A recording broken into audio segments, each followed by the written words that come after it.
Olá, Deus te abençoe. Que bom, estamos juntos para mais um Papo Teológico. O Papo Teológico, como você sabe, é um programa da Igreja Missionária Evangélica Maranata e também do Instituto Bíblico Maranata, o IBM. Convido a você para conhecer um pouquinho mais da nossa igreja e do nosso IBM. Você pode fazer isso acessando as nossas redes. Você pode se inscrever no YouTube, marcar lá, acionar o sininho para receber os nossos vídeos. Você pode nos seguir por meio do Instagram, do Facebook, tanto a igreja quanto o IBM, e assim você vai acompanhar as nossas atividades. Hoje nós estamos aqui para falar de um tema muito importante. Será que Deus é um? São três deuses? É um assunto muito debatido na história da igreja e o nosso tema tem a ver com a Trindade Santa. E estamos aqui hoje com o pastor Patrick, da Igreja da Tijuca, que vai nos acompanhar aí, vai nos conduzir juntos nessa conversa. Tudo bem, pastor? Seja bem-vindo. Tudo bom, pastor Assir, pastor Ayrton, vocês que estão conosco. Um tema bíblico, importantíssimo e ao mesmo tempo bem desafiador, né? Bem difícil. Que Deus nos ajude. Que Deus nos ajude muito. E também, querido amigo, pastor Ayrton, pastor da Igreja do Recreio. Tudo bem, pastor Ayrton? Tudo bem, graças a Deus estou aqui de novo. Espero que Deus nos abençoe a passar de maneira mais fácil um assunto complexo, mas que verdadeiro nas Escrituras, que é a Trindade. E eu sou o pastor Assir, da Igreja de Caxias. Nós vamos juntos e antes de iniciarmos esse momento do nosso programa, nós vamos orar, pedindo a graça de Deus sobre a sua vida, sobre a sua família e também sobre o nosso papo teológico de hoje. Pastor Patrick, por favor. Vamos orar. Obrigado, Senhor, por essa mais uma oportunidade. Amém. Pedimos que o Senhor nos ajude a mim, ao pastor Assir, ao pastor Ayrton e a cada um que está em casa também, a nós aqui para transmitirmos de maneira mais fácil e simples, como o pastor Ayrton bem disse, algo tão complexo, profundo e abençoador. Para abençoar cada um que está conosco, é a nossa oração grata e confiante no Senhor. Em nome de Jesus. Amém. Amém. Se você tiver alguma dúvida, você pode deixar aí nos comentários e assim que nós acessarmos, nós tentaremos responder a você. Gente, como nós sempre começamos, por que precisamos falar de um assunto como esse? Por que falar da Trindade? Eu sei que é um assunto que, como nós introduzimos, é um assunto muito debatido.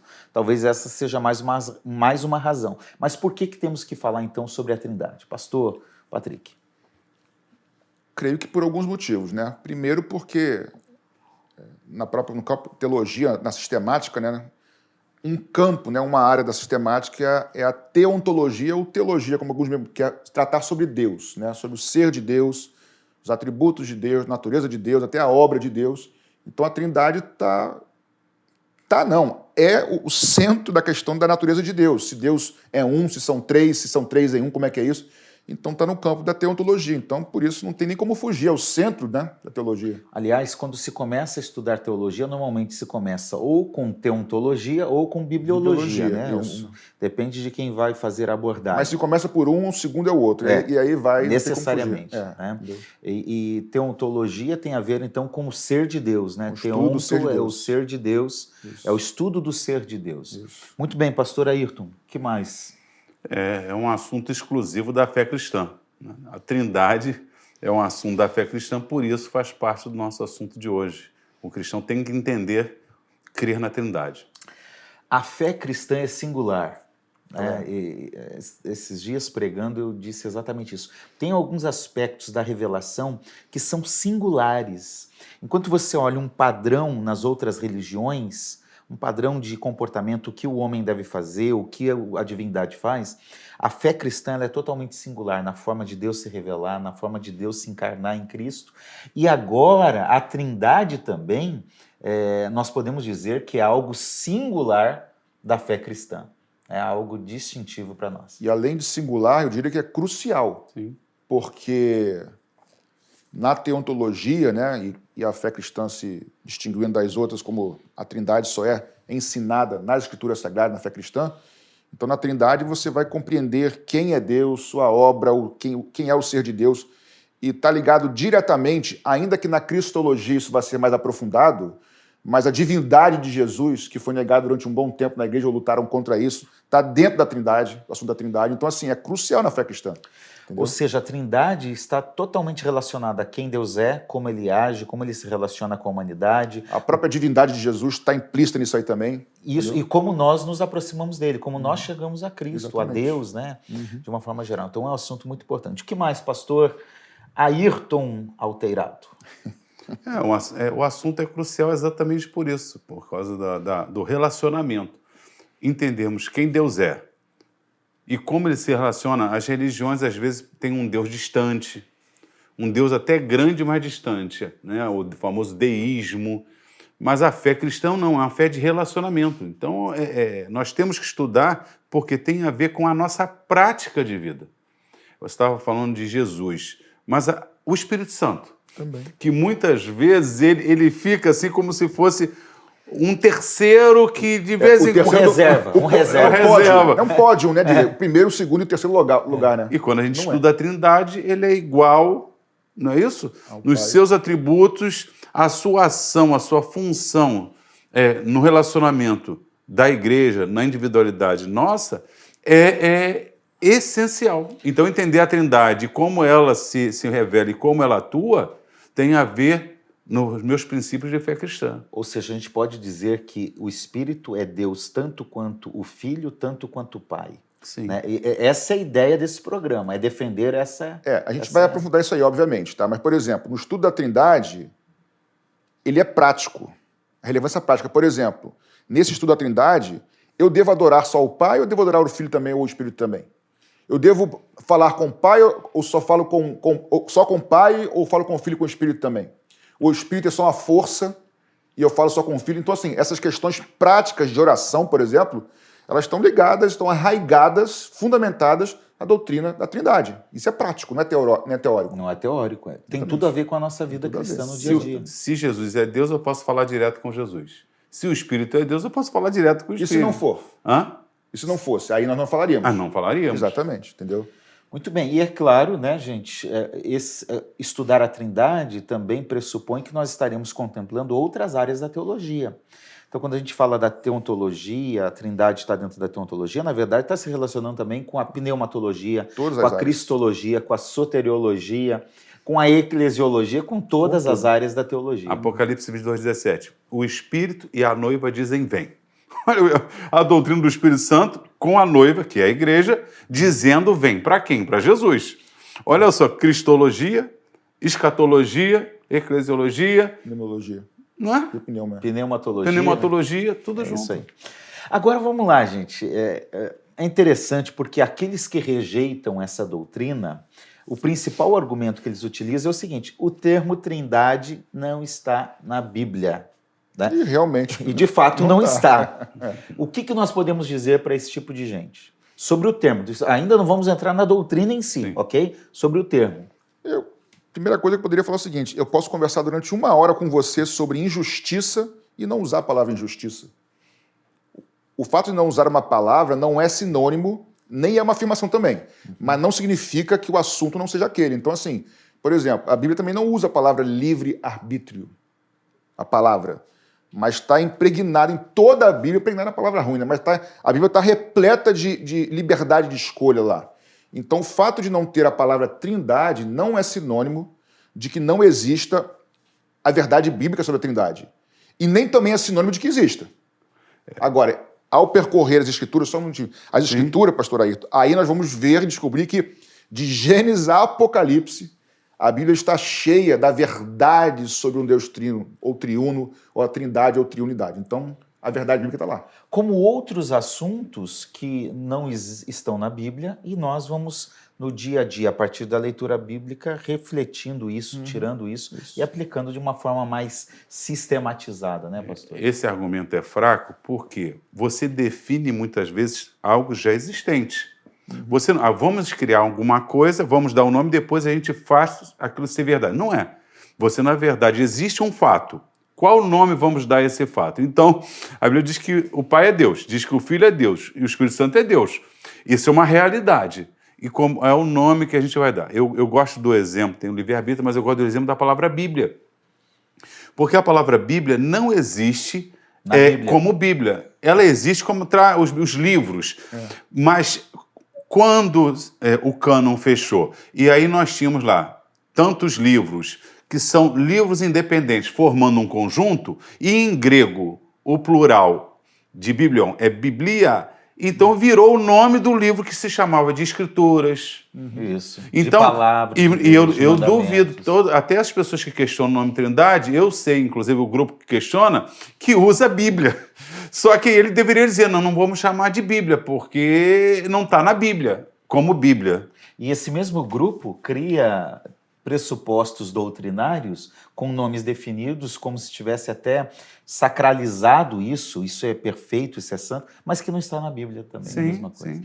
Muito bem. Agora, o termo trindade é um termo consagrado na história, foi utilizado, nós vamos falar daqui um pouquinho sobre isso na história, mas também, mais recentemente, pastor Patrick, tem surgido a questão de uma nova expressão nos últimos anos, décadas, que tem a ver também com a doutrina, mas que é uma forma diferente de expressar.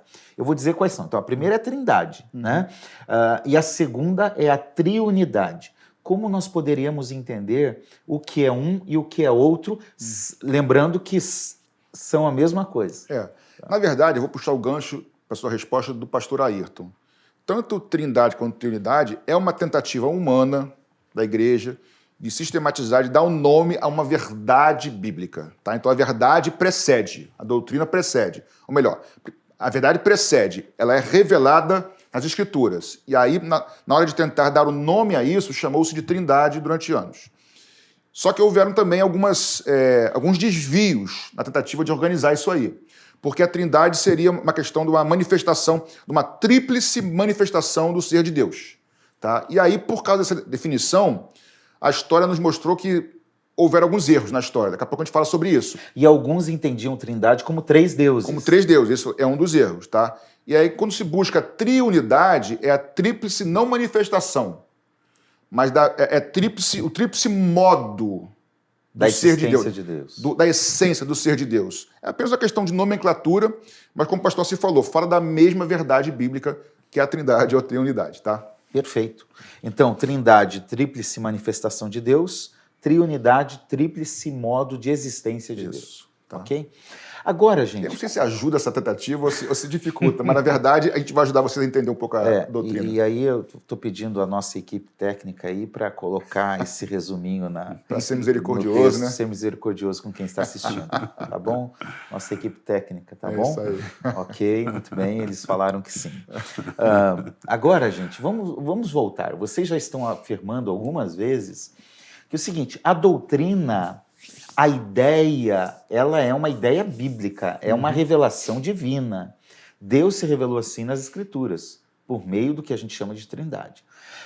Contudo, a concepção da doutrina, né, a formulação teórica da doutrina, a discussão sobre a doutrina, ela tem um momento histórico que surge. Eu queria entender um pouquinho mais, junto com quem está assistindo, quando é esse momento, quando começa, e como isso vai progredindo aos poucos até formular o que hoje nós temos como uma doutrina já bem presente. Vamos lá, tentar começar e tentar de maneira simples, objetiva, ajudar a vocês e a nós também, né, a sistematizarmos e entendermos. Jesus vem, morre, ressuscita, começa lá o Pentecostes da igreja, começa Atos dos Apóstolos, a história da igreja começa a andar. O Espírito Santo começa a agir pela igreja, crescer, expandir. Até então, os livros começam a ser produzidos, as cartas de Paulo, né? Até que vai virar cânon bíblico, né, depois. E até então, por exemplo, Tertuliano, século II, tá? Não se tinha parado para sistematizar, vou mudar a palavra, para organizar o pensamento sobre a questão de 3 em 1, do Pai, Filho e Espírito Santo. Tertuliano é o primeiro a pensar, pelo que me parece, na história sobre o assunto. Mas é o primeiro a pensar, mas por ser o primeiro, provavelmente, não é um pensamento completo ainda. Tertuliano, um dos grandes líderes da igreja, um dos pais da igreja. Exatamente. Então o pensamento dele é inicial, é importantíssimo, porque dá o start, dá o começo para o pensamento para que hoje nós possamos definir, só que não é ainda uma definição ainda muito satisfatória, tem algumas problemáticas. Origen depois vai melhorar isso aí, ampliar, pegando o gancho tertuliano, só que ainda Eu não sei se ele melhorou, se ele piorou. Algumas coisas melhorou. Por exemplo, Orígenes vai colocar a questão da... Se Jesus é filho, ele é subordinado ao Pai. Então ele cria a questão da subordinação. Cria ou sistematiza, não sei. A subordinação, ou seja, o filho é menor do que o pai. É um Deus menor. É um Deus menor. E aí surge o que na frente vai complicar mais ainda com o Ário. Tá? E aí, em 325, no Concílio de Nicéia, aí a liderança, né, cristã, os bispos se reúnem para sistematizar, para fechar, amarrar, principalmente essa questão do filho ser menor ao pai e não ser Deus. Pastor Patrick, então um concílio é uma reunião de líderes, de bispos da igreja da época, Isso. que se reúnem para debater assuntos que estavam controversos naquela época, né? Que envolve aqui a questão da Trindade, mas tinham outros temas que também eram tratados. Esses concílios vão acontecendo. Sim. Os primeiros concílios dos primeiros séculos, dos 4, 5 séculos, são concílios aceitos pelos protestantes, pelos católicos, pelos ortodoxos. Isso. Tá? Depois do século VI, VII, que os concílios vão ficar mais exclusivos a uma ou outra tradição.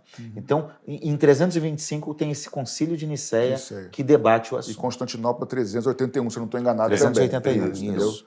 E já vão definir a divindade de Jesus, ou seja, Jesus não é um Deus menor que o Pai, nem maior que o Espírito Santo. Isso no de Nicéia. Isso de Nicéia. No de Constantinopla, a divindade do Espírito Santo. Surge a questão do Espírito Mas Santo. eles também ratificam, sustentam de Nicéia. Sim. Entendeu? E aí amplia para o Espírito Santo, isso, exatamente. Então gerou 2 encontros, 2 concílios que debateram o assunto e ratificaram o assunto. Como tudo na história, aliás. O problema surge, o questionamento, então tem que se debruçar como é que a gente vai defender isso. E essa questão da divindade de Jesus, já no início da fé cristã, surge, porque é a grande dificuldade. Ele é homem, ele é Deus, e aí não pode. Então, é aparente, não é? E a questão do Espírito Santo, que não humanizou. Ele é uma emanação do Pai, ou ele tem personalidade. E aí nós vamos, na Trindade, de entender que isso tudo existe, todos os atributos existem para o Pai, para o Filho e para o Espírito Santo. Então tá bom. Agora, entendido isso, um dos assuntos que são debatidos no Concílio de Nicéia é, por exemplo, a questão do que Ário, né, defendia. Ário, um bispo, defendia. Ok? Nesse sentido, pastor Patrick, pastor Ailton, começaram a surgir na história o que a gente usa, o que a gente poderia chamar de analogias, né? Então, como eu vou explicar a Trindade? Vamos criar elementos usando a natureza, né, o ser humano, a própria criação. Vamos usar alguma coisa para tentar explicar a Trindade de uma forma lógica, né? E usando as analogias. E essas analogias, de certa forma, elas vão contribuindo para surgir pensamentos, linhas, tendências doutrinárias que tentam encaixar essa compreensão de Deus, de Cristo, do Espírito, do Pai, do Filho e do Espírito, encaixar em uma ideia mais ou menos construída humanamente para definir a doutrina. Isso aí. Quais são essas tendências que são equivocadas, vale a pena reiterar isso, são equivocadas, mas que surgem para tentar explicar essa questão da relação entre as 3 pessoas da Trindade? Por exemplo, antes de falar a primeira, só vou pegar o gancho. A gente vai dizer alguns nomes aqui, tá? Vou começar com modalismo, por exemplo, mas é a mesma coisa.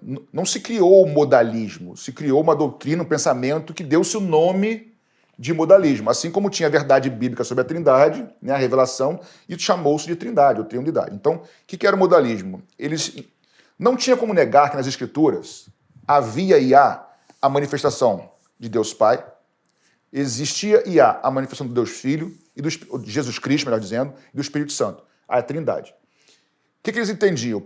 Aí até hoje se usa muito essa ilustração, né, essa referência de a água, é um grande exemplo, falam. A água é sólida, líquida e gasosa. Em muitas igrejas usa-se isso, né? Só que, na verdade, não é um exemplo muito bom. E os modalistas usavam esse exemplo, que não eram três pessoas, na verdade, era um Deus só.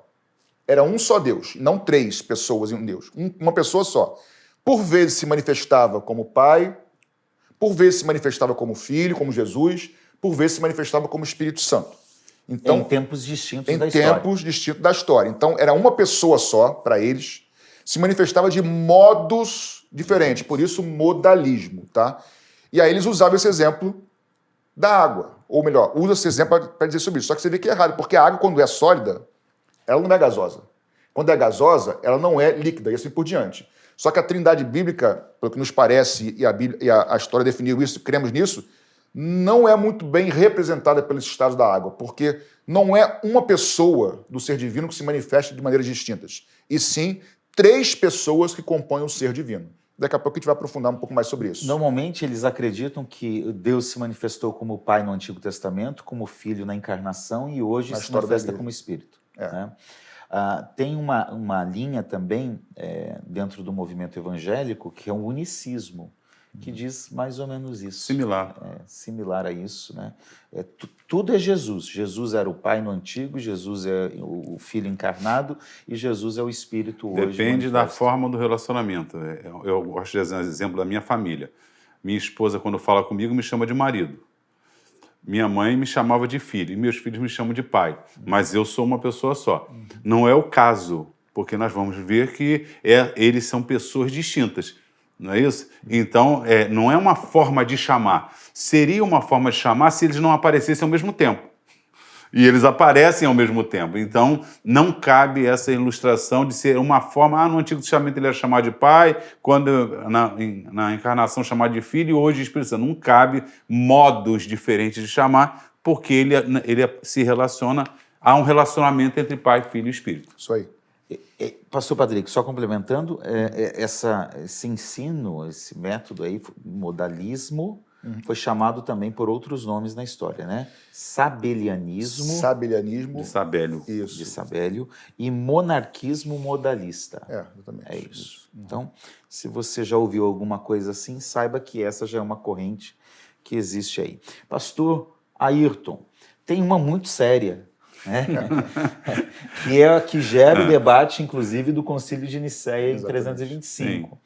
que é o arianismo. Sim. Então, explique para a gente rapidamente quem foi Ário e o que ele ensinava. Era um presbítero que era chamado, que tinha o pensamento que Jesus, em algum momento da eternidade, foi criado. Então, só que, se ele foi criado, ele não é Deus como Pai. E ele não sendo Deus como Pai, ele é inferior. Então, por isso, o concílio se reúne nessa discussão com bispos, né, discutindo o quê? O pai e o filho têm os mesmos atributos ou ele é criado? Existe uma religião, vamos chamar assim, que ela defende isso hoje. E é interessante que em João capítulo 1, versículo 1, eu fiz um trabalho uma vez, na época do seminário. Sobre seitas e heresias? Não, é um trabalho de grego. Tá. E aí eu escolhi fazer isso por causa desse grupo, que eles batem de porta em porta e eles vêm, e nós cremos na Bíblia, aquela coisa toda. E eles traduzem... Batem de porta em porta? Número de 2 em 2, mas o ancião fica aguardando para... Aí eles... João 1:1, quando diz, no princípio era o verbo estava com Deus, o verbo era Deus. E eles traduzem como era um Deus. Com essa ideia de Ário, Deus com D maiúsculo, que criou na eternidade um Deus com D minúsculo. Eles traduzem como um Deus. E o argumento do grego lá que eles dizem é que não tem um artigo definido. Aí qual foi o meu trabalho? Foi pegar exatamente no Evangelho de João, todas as vezes que aparece a palavra Deus sem artigo definido, mas como se sabe que foi traduzido, era relacionado ao Pai, eles utilizaram com D maiúsculo, mesmo não tendo um artigo definido. Então, olha a malícia. É Jesus, não tem artigo definido, então é um Deus com D minúsculo. Mas daqui a pouco fala do Pai sem artigo definido, eles traduziram como Deus com D maiúsculo. Ou seja, não respeitam nenhum princípio Não, exatamente. Eles não fizeram uma exegese do texto, eles fizeram uma exegese. Nós cremos que Jesus foi criado, então vamos incutir a nossa doutrina nessa tradução. Então, Ário, nós entendemos até quando Jesus diz, o Pai é maior do que eu. Só que aí não tem relação com a divindade. Eles se apegam a esses versículos. Se o Pai é maior do que o Filho, não é? Como é que pode, então, ele ser igual? Mas nós vamos discutir isso nos textos. Então tinha até uma natureza semelhante por ter sido gerado do Pai, mas não tinha a mesma essência, a mesma natureza do Pai, não era igual ao Pai. Posso fazer aqui um parênteses que talvez... Deixa eu pensar. Não, é porque a gente fala às vezes a gente chama de erros, e foram erros, Ari, por exemplo, só que tem certa lógica humana nisso aí, embora seja erro. E alguém pode estar falando, mas ele tinha razão. Não tinha razão. Só por parênteses aqui, quando Jesus fala que ele é menor que o Pai, a gente chama na teologia da trindade econômica, ou Deus econômico. O que é isso, econômico? Como é que Deus se relaciona com a sua criação? Então, na relação de Deus com a salvação do homem, a sua criação, o seu projeto de resgate, aí sim, funcionalmente, existe uma hierarquia. Daqui a pouco a gente vai falar mais sobre isso, mas o fato é, o filho é melhor que o pai na economia de Deus, como o pai que enviou o filho, e aí sim ele se submete ao pai, então ele é menor que o pai. Como um ser humano encarnado, ele se tornou, como Paulo diz aos Filipenses, né? Ele se esvaziou das suas prerrogativas divinas e se tornou um ser humano como nós. Aí sim, com certeza. Aí a gente... Em cristologia, a gente vai entender o que significa. Exatamente. Porque Jesus diz assim, eis que vou para o Pai e um dia voltarei. E Cristo diz assim, eis que estou convosco todos os dias. Então, Cristo tem que definir, ele vai voltar um dia ou ele está com a gente para sempre. Lógico que Jesus, como Deus, sempre existiu, está conosco agora. Jesus, 100% homem, nasceu, cresceu, morreu, ressuscitou, vai voltar. Então, Jesus é o único que pode dizer essas duas frases sem ser um alienado, um maluco, porque ele é o único que tem dupla natureza. Então, ele pode falar como natureza humana, o Pai é maior do que eu. Lógico. E ele pode dizer como Deus, eu e o Pai somos um. Claro. E ele não tem contradição alguma em dizer isso. Mas...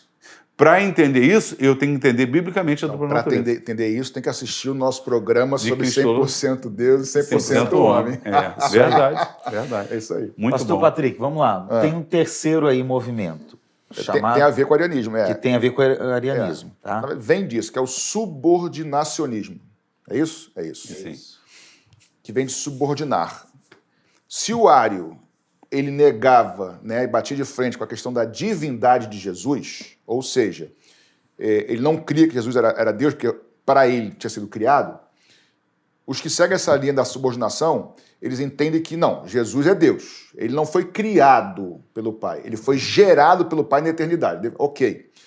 Porém, mesmo sendo Deus, ele é subordinado eternamente ao Pai.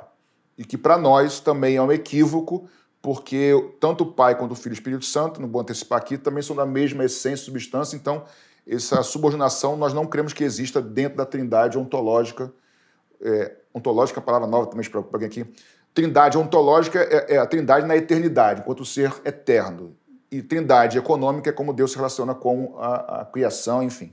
Então, nós não cremos que Jesus Cristo seja inferior de forma alguma ao Pai e nem superior ao Espírito Santo, por exemplo. Nem ter sido gerado na eternidade, nesse sentido, né? Porque... Isso é uma coisa complexa de discutir, né? Mas...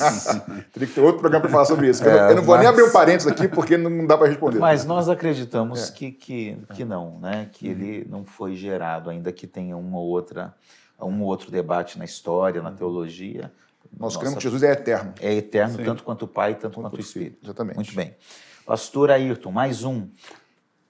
Adocionismo. Isso. Jesus teria sido adotado no ato lá do batismo. Este é meu filho amado, em quem me compraz. O próprio nome de Jesus, quando nasceu, era Deus conosco. O pai se refere ao filho lá no nascimento. Miqueias 5,2 diz que o menino que nasceria em Belém, os seus dias eram desde a eternidade. Então, não tem como dele ter surgido, adotado no ato do batismo, porque ele é tratado com 12 anos. Olha, vocês não sabem que eu vim cuidar dos negócios do meu pai? Com 12 anos ele tem plena consciência da sua filiação. Exatamente. É isso aí. Muito bem. E por último, pastor Patrick... É o triteísmo, né, que na verdade considera que se existem três pessoas, não tem como negar, biblicamente, criam eles, que existe a figura do Pai, a figura do Espírito e do Filho, de Jesus, mas não entendem, eles quebram, não a divindade de cada um, eles quebram a unidade dos três. Então são triteísmos, são três deuses e não um Deus em três pessoas. Seriam três pessoas e três deuses. mais ou menos como o politeísmo. Isso não seria... isso que eu ia perguntar, não tem a ver com politeísmo? Tem a ver... Como que eles distinguem isso? Tem a ver. Não é igual, porque no politeísmo você pode ter deuses que são separados, distantes, até, e algumas culturas que até brigam entre si, não seria o caso do triteísmo, mas ainda assim são 3 deuses separados, então está ligado diretamente ao politeísmo, sim. Bom, essas são as vertentes que estavam presentes aí na história da igreja. Nós não cremos. Que nós não cremos, que nós rejeitamos. Agora, como nós já estamos falando há algum tempo, esses assuntos foram debatidos constantemente nos primeiros séculos da igreja, em concílios e certamente no dia a dia ali, né, na prática.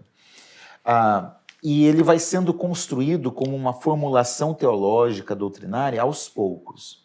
E é de fato ali, depois do concílio de Nicéia, 325, de Constantinopla, 381, ali no 4º século, que a doutrina se estabelece. E aí nós temos que trazer à tona um outro importante líder da igreja, um bispo da igreja, que foi bispo de Alexandria, que no século IV se manifestou firmemente contra as ideias de Ario, né, o arianismo que o senhor tinha falado, né, e a partir dele surgiu o que hoje nós conhecemos como o Credo de Atanásio, né? Parece-nos, pelos indícios históricos, que ele começou formulando e que esta formulação foi sendo melhorada, aperfeiçoada e teve o seu estado final ali, a sua forma final apenas no século VIII, ou seja, 3 a 4 séculos aí de reflexão sobre o assunto, né?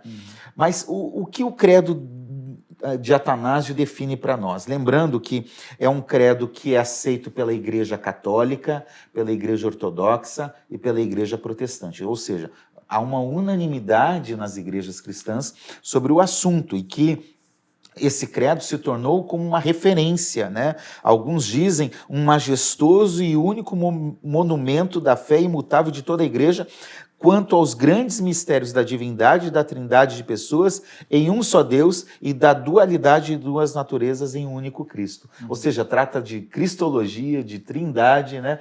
E é um documento importante. O que esse credo define? Então, eu vou ler aqui alguns pontos para a gente pensar e falar sobre ele. Primeiro, Atanásio define o seguinte: nós adoramos a um Deus em trindade e trindade em unidade. Então adoramos a um Deus, não são 3 deuses, é um Deus em trindade, ou seja, em 3 pessoas, mas é um Deus só. E essa trindade, essas três pessoas em unidade. Então ele reforça a questão que é um Deus só, e não 3, e reforça a unidade, a não separação, a não possível, são inseparáveis um do outro. Tá? Então a primeira coisa. Segunda, quer falar sobre isso? Não? Podemos ir? Não, acho que está claro. Está claro. Tá? Eu vou falar, vocês entram aí. Posso, pastor? Então eu vou falar. Né? Ele que manda aqui, não sou eu, né, cara? Não. É que ele olhou para mim, então eu vou falar. Segundo, que eu notei aqui.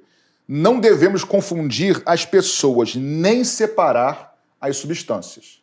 O Pai não é o Filho não é o Espírito. Não, são 3 pessoas distintas, mas inseparáveis uma da outra. Tá? Um só Pai, como você falou, pastor, assim, um só Pai, um só Filho e um só Espírito Santo. Uma só é a primeira pessoa da Trindade, a segunda e a terceira. Só que essa primeira, segunda e terceira não significa que o primeiro é maior que o segundo, é só uma questão de numeração e não de hierarquia. Claro? E outro ponto, os 3 são igualmente, como a gente já falou, incriados, ou seja, os 3 são eternos. Os 3 têm a mesma substância, a mesma glória e a mesma majestade. Os 3 constituem a Trindade Santa. Trindade Santa. Então, os 3 são eternos, os 3 são Deus, não deuses, mas um só Deus, são inseparáveis, distintos, mas não diferentes. Então, quanto mais a gente fala, não sei se ajuda ou se dificulta, porque é complexo, né, cara? Você quer ver uma coisa que eu acho maravilhoso? Romanos 8,11 fala que o mesmo Espírito tal, que ressuscitou a Jesus nos ressuscitará. Daqui a pouco diz que o Pai ressuscitou a Jesus. E em João capítulo 2, Jesus diz assim: vocês destroem esse templo, e em 3 dias eu reconstruirei. E Jesus diz que é ele que vai fazer. Porque Jesus, como Deus e o Espírito Santo e o Pai, eles fizeram a ressurreição. Os 3 criaram. O Pai criou, o Filho criou. Eles são tão criadores e na obra, eles agem na obra da redenção juntos. Façamos o homem. Façamos o homem. É isso aí. Então é maravilhoso. Né? Pastor Assi, me permita o que eu pontuei, 4 pontos aqui, ler direto como uma definição do... Adoramos um Deus em trindade, trindade em unidade. Não devemos confundir as pessoas nem separar as substâncias. Um só Pai, um só Filho, um só Espírito Santo. Os três igualmente incriados, eternos, da mesma substância, mesma glória e mesma majestade. Lindo isso, né? Ou seja, quando nós olhamos para o ser divino, né, para o ser de Deus, nós vemos no ser de Deus uma única natureza, a mesma essência, no Pai, no Filho e no Espírito. E esta natureza, ela é indivisível. Indivisível. Não é que, vamos supor que, não tem aquele negócio que diz repórter por um minuto, não tem? Então aqui é a trindade por um minuto, pastor Assir, pastor, esse é o pai, tá? Ele é o filho, eu sou o espírito aqui, um minuto. Não é que nele exista parte da natureza divina, parte nele e parte em mim. É a plenitude em um, plenitude no outro e plenitude no terceiro. Então não é divisível nem a natureza. Tudo que há em mim há igualzinho no Ayrton e no Assir. Então o pai... 100% em cada um. Exatamente. Entendeu? E há um termo técnico para se falar, eu acho que é importante, a gente está num papo teológico, né? Ainda que a gente está tentando facilitar a fala, mas qual é esse termo técnico que é usado? Acho que é homoousis. Ousis. É porque ou é tensão de U em grego. De U. Ousis. Você perdoa a minha ignorância. Eu sou filho de grego e não sabia isso, tá vendo só? Que é a mesma de homo e a mesma natureza, mesma essência, na verdade. Então, pastor Ayrton, como que é? Diz aí. Não, ousis. Ousis. Esse homem com Y, eles têm som de U. Iasus, não tem fala U, quando tem homem que usa Iasus, embora se escreva um O e um Uzinho. Então, o que quer dizer a mesma essência, né? Mesma essência. Homo, mesma, ousis, essência. Muito bem. Então, nesse ser divino, nós temos 3 pessoas distintas, mas também inseparáveis. É bom destacar que o distinto não é igual a diferente. Distintos que não é a mesma pessoa, mas são iguais em natureza, em essência. E essa é a maravilha e essa é o mistério, chamar de mistério porque é algo que a gente crê pela fé e pelas evidências bíblicas, né? Obviamente, porque a fé é baseada nas Escrituras, mas que talvez humanamente não tenha muito como se representar isso humanamente, né? Podemos dizer, então, que é um único Deus subsistindo eternamente em 3 pessoas. Deus Pai, Deus Filho, Deus Espírito Santo. Perfeito. Um Senhor. Um Senhor. Um Senhor. Deus Pai é Senhor, Deus Filho é Senhor, Deus Espírito também é Senhor. Os 3 são chamados Senhor. Os 3, né? E não 3 deuses. Muito bem. Então, a trindade, para a gente resumir essa concepção, é a união inseparável de 3 pessoas distintas, mas iguais em natureza e em substância. Anota aí, vai estar na tua tela agora, ó, a trindade. Pela fé. Amém, equipe técnica. A trindade é a união inseparável de 3 pessoas distintas, mas iguais em natureza e em substância. Isso aí. Vamos dar uma lida no texto bíblico? A gente está ainda comentando algumas coisas de forma a estabelecer o conceito, mas é bom a gente ler algumas coisas. Vamos ver como as 3 pessoas que compõem esse ser de Deus, como eles se manifestam, Deus Pai, Deus Filho e Deus Espírito. Podemos ler, gente? Vamos lá? 1 Coríntios 8:6, pastor Patrick, Colossenses 2:9, pastor Ayrton, e eu vou ler aqui Atos 5:3 e 4. 1 Coríntios 8:6, é isso? Isso. Paulo diz assim: para nós, porém, há um só Deus, o Pai, de quem são todas as coisas e para quem existimos, e um só Senhor, Jesus Cristo, por meio de quem todas as coisas existem, por meio de quem também nós existimos. Ele fala tanto do Pai quanto de Cristo, aí, do Filho, né? Como dizendo um só Deus. Vamos ler Colossenses 2:9? Porque nele habita corporalmente toda a plenitude da divindade. Em Cristo está Deus existe de forma plena. Né? Atos 5:3 e 4 é aquele contexto de Ananias e Safira, né? Pedro, então, vai questionar Ananias, diz, Ananias, por que Satanás encheu o teu coração para que mentisses ao Espírito Santo? Então está dizendo que essa mentira foi o Espírito Santo, e ficasses como uma parte do valor do terreno. Enquanto o possuías não era teu, e depois de vendido o dinheiro não estava em teu poder, como planejaste isso no coração? Não mentiste aos homens, mas a Deus. Mentiu o Espírito Santo e o Espírito Santo é Deus, né? Então, aqui nesses 3 textos nós temos que o Pai é Deus, o Filho, Cristo é Deus e o Espírito Santo é Deus. Igualmente Deus, individualmente e inseparavelmente um só Deus. Isso aí. Tá certo? É interessante também porque normalmente se limita a ideia da criação ao Pai. Nós já falamos aqui que o Filho e o Espírito também estavam presentes na criação. Podemos ler esse texto para a gente terminar essa parte do programa hoje. Nós teremos uma segunda parte que daremos continuidade a esse tema. Então, vai se preparando para você assistir já, daqui a alguns dias, a segunda parte desse tema tão importante. Podemos ler sobre isso? Eu acho que você está em Colossenses aí, né? Colossenses 1,16. Eu vou ler, se puder, Hebreus 1, que fala que o Filho também é criador de todas as coisas. Vamos lá. Pode ler, Ayrton. Posso. Porque nele foram criadas todas as coisas, que há nos céus e na terra, visíveis e invisíveis, sejam tronos, sejam dominações, sejam principados, sejam potestades. Tudo foi criado por ele e para ele. Cristo. Muito bem. Exatamente. Hebreus capítulo 1, né, a partir do verso 5, quando é Deus falando, né? Você é meu filho, hoje te gerei, falando sobre a geração de Jesus e tal. Lhe serei por pai, você será por filho. E introduz o primogênito no mundo, que todos os anjos o adorem, versículo 6. E aí, verso 8 diz assim, mas a respeito do filho diz, o teu trono, ó Deus, aqui nós temos o próprio pai chamando o filho de Deus, tá?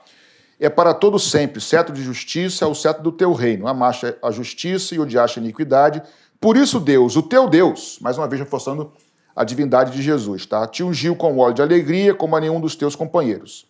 E diz ainda, verso 10 de Hebreus 1, no princípio, Senhor, lançaste os fundamentos da terra, e os céus são obra das tuas mãos. Então Jesus é criador de todas as coisas também. Eles perecerão, mas tu permaneces. Todos envelhecerão, como veste. Aí ele continua a história aqui, ou seja, Jesus também, o Filho, é criador de todas as coisas. Como a gente sabe por Gênesis, o Espírito estava, né? Na criação. E eu gosto do Salmo 104:30. Envias o teu Espírito e são criadas, e assim renovas a face da terra. Jó 33:4, o Espírito de Deus me fez, sobre todo poderoso me criou. O Espírito é também criador. Muito bem. Então, gente, é isso. Nós vamos terminar por aqui essa primeira parte do programa e nós vamos orar, pedindo que Deus continue nos dando a graça de se relacionar perfeitamente com o Pai, com o Filho e com o Espírito, porque é um Deus, se relacionar perfeitamente com Deus. Reconhecendo a ação de cada um deles, nós vamos falar um pouco mais no outro programa sobre a função, o aspecto funcional de cada um deles, né? Mas pedindo que Deus nos dê graça para nos relacionarmos perfeitamente com Pai, Filho e Espírito Santo. Pastor Ayrton. Amém. E que nos dê entendimento, sim, cada vez mais para entender um assunto tão complicado como esse. Nicodemos era mestre em Israel e só podia entender, disse Jesus, se nascesse de novo. É verdade. Então, se você nascer de novo, o Espírito Santo te faz entender quem Deus é. Verdade. Amém? Vamos orar. Deus, muito obrigado, Senhor, por este programa. Um assunto complexo, mas bíblico, necessário para entendermos, ó Deus, quem o Senhor é na sua plenitude. E eu te peço que cada ouvinte, ó Deus, também tenha a sua mente aberta. Amém. E no seu coração creia em tudo que a tua palavra diz. Eu te peço que a tua bênção recaia sobre todos nós e aumente o nosso relacionamento, Senhor, com o teu Espírito para entendimento da tua palavra. Em nome de Jesus. Amém. Amém. Amém. Eu quero lembrá-lo que esse programa ele é patrocinado pelos membros da Igreja Missionária Evangélica Maranata. Nós queremos louvar a Deus por cada dízimo, por cada oferta, por pessoas que estão engajadas na propagação do Evangelho por meio do ministério da Igreja Maranata.